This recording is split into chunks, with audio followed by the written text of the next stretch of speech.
sugar.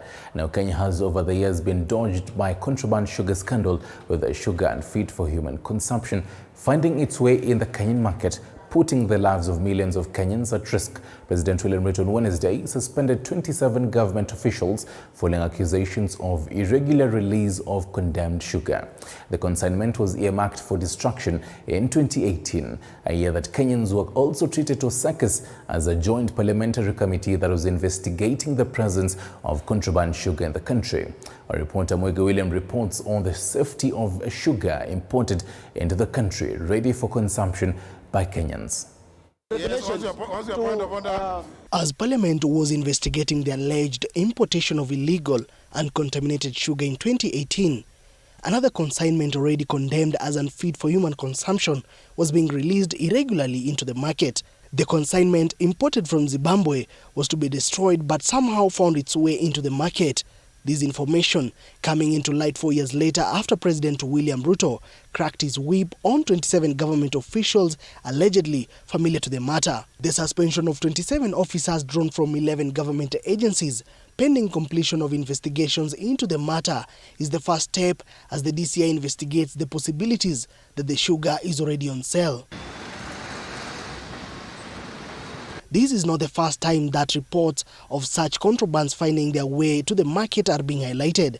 In 2018, the then Interior Minister Fred Matiang'i raised the alarm that some contaminated sugar was in circulation. The reports that have come from chemical analysis that have been done, some of what we are selling around and mixing as sugar has got high contents of mercury, has got high contents of copper.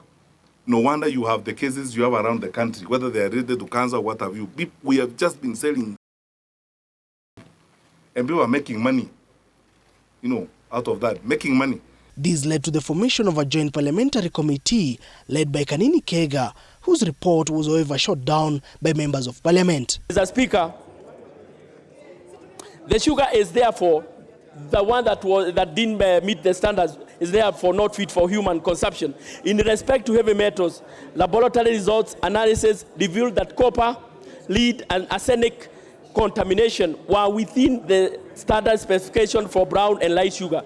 We use sugar even to make soda in this country. And the soda that is made in this country is sold in neighboring countries.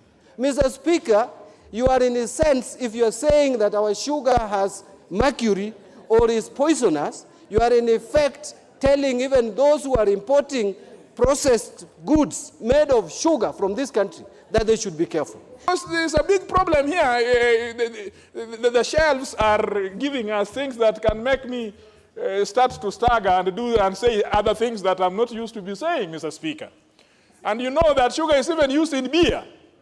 Sugar is used in confectionery, which even children partake of. At the time, Kenya Bureau of Standards also denied the presence of mercury in the sugar, but admitted that some samples contained copper, more than 10 times the recommended safe level, and some traces of lead. In 2017, 10,000 bags of contaminated sugar through the port of Mombasa, imported from Egypt, made its way into the Kenyan market. The sugar is reported to have been containing unhealthy levels of moisture, insoluble matters, and aflatoxin that rendered it unfit for human consumption. All these raising question on whether the sugar imports met the required safety standards.